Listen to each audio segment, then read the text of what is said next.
Thank you very much. Hello, everyone. Pardon me for my Greek, so I'll do the presentation in English. Basically, I have to say it is a real pleasure to be a part of this audience. There are many interesting speakers and topics and discussions, and I think that these kind of events are definitely the best point at the focal point where the new practice, new regulatory practice, but also new practice by private sector can be developed. And who knows, maybe it will end up like a new great innovative solution in gaming sector, but also maybe it will end up like a better regulatory practice. So I know that lunchtime is just after this speech, so I think going straight to the point is the best thing I can do as an appetizer. So let's get straight to the point. But just before I start, it's always polite to introduce yourself. So my name is Josip Tolić. I work for Aircash, electronic money institution based in Croatia, but passported licensed throughout the European countries. And we have, let's say, big plans to come also to Greek and Cyprus market. But the main reason why we are all here today, including the Aircash, is that we all have the same main goal, that we think that should be articulated as much as possible in every possible occasion. So you might be asking yourself, okay, what's that goal? So the goal is pretty simple. It's a safe and well-regulated gaming market, and especially the online market. So basically, without any hesitation, I can tell you that it's not only safe and well-regulated gaming market, but it's also combat against the black market, which we know that black market is not of use for any of us, not for the state budgets who lose the money, then you don't have money for other state issues and so on. It's not good for the licensed gaming providers, for licensed payment service providers, because we lose revenue, of course. And at the end of the day, it's not good for the consumers because they don't have any kind of protection. So I know there are many ways, and I heard a lot of ideas how we can fight this black market and reduce its share. But basically, I will try to elaborate in three ways how a fintech, how a financial service provider can help you out, that we all together fight the black market. So the first way is most of the customers are decent citizens. So it's by channeling the decent and law-abiding customers towards licensed and regulated gaming providers from the fintech perspective. So before every bet, you have a deposit payment method. And if there is a winning, of course, you have a payout method. So basically what fintechs can do here is, from the AML fraud perspective, is we are used to be at some kind of gatekeepers. We keep our eyes that all funds which are coming to the gaming accounts, but also coming out of the gaming accounts, are the clean funds. So in lunch words, we can say payment service providers are here as a sort of sieve. You know that plastic metal bowl you use when you cook pasta and you drain the water? So this is how a fintech can contribute. And basically, it's another layer of protection, how we can help that side effects of black markets, such as money laundered money, or is stopped, but also how we can reduce, for example, chargebacks, how we can reduce frauds, and how we can educate our customers. So that is the first way. The second way is taking care that existing regulations are adequate and user-friendly while anticipating the need for legal and regulatory updates and changes. So what does that mean? Basically, what we do and what we invest a lot of, I would say, resources in is transaction monitoring. So basically what we do, we connect every particular transaction with every particular user. But what we also do is we collect and connect a bundle of transactions with a certain group of people. So what we know are behavioral patterns of customers. And why is this important?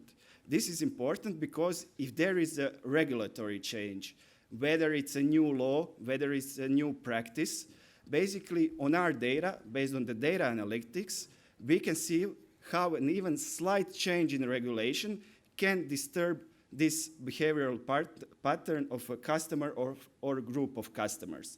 So why is this important? Because it can disrupt it in a bad or good way. We have one example of bad practice that we noticed doing our business in the European Union.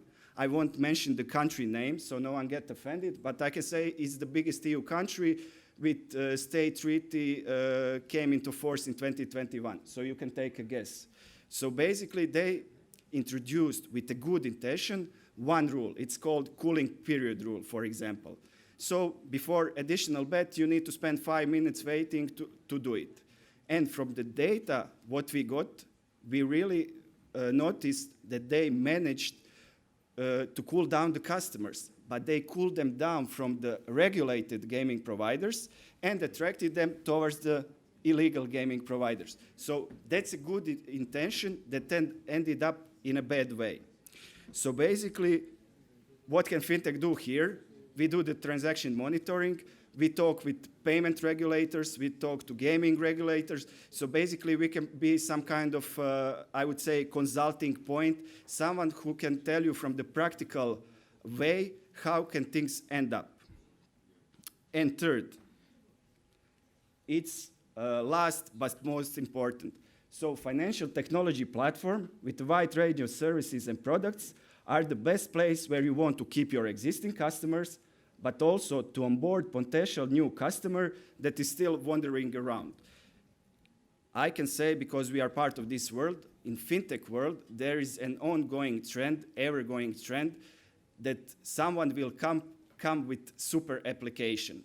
So what does it mean? It means that basically you want to develop one platform, one financial technology platform, where a customer can come and can satisfy more of their everyday needs, and especially the spending part.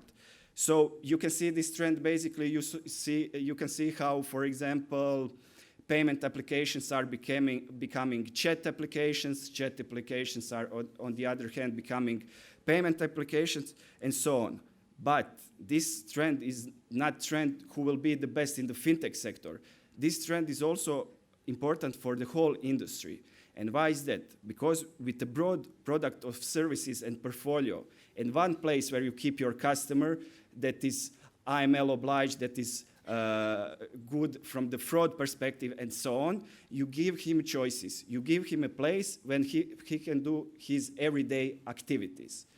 But also, these kinds of platforms are also adjustable. And this is the most important part for the new customers.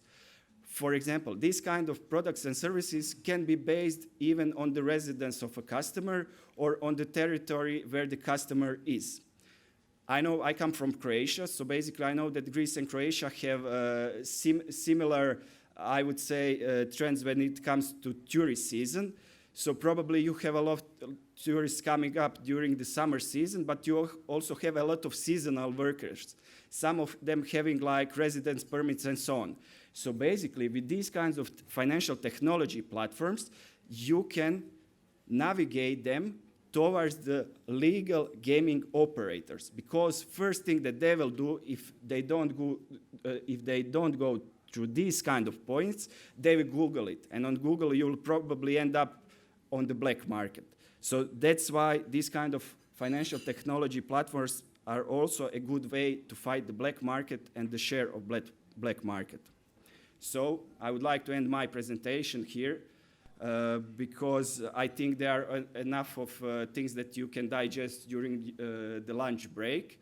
But I would like to conclude this with one sales question that I got from my sales colleague. Basically, even I'm more compliance guy, regulatory guy, but this question got me thinking.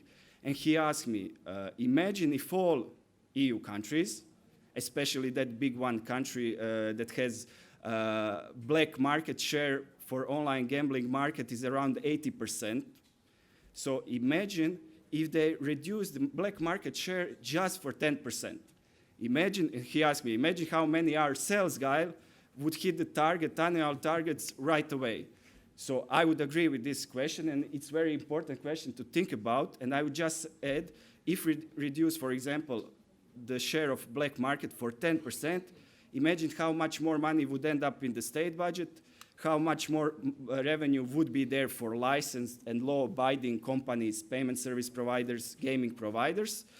but also how less work would regulators had, compliance officers would have, but also at the end of the day, as we started the presentations, how much benefits would be there for customers who enjoy a well-balanced market.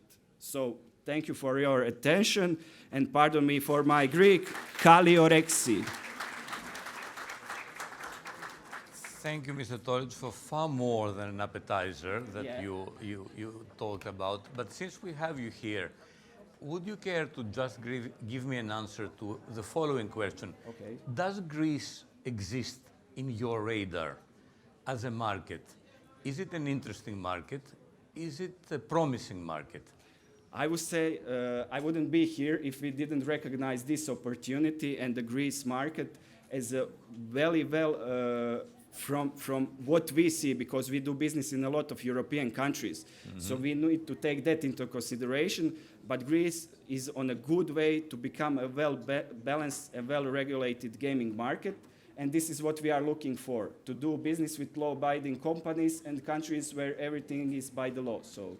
Right. So thank you indeed. Και όντως καλή όρεξη. The best appetite for you. Thank you. You too. Thank you. Bye.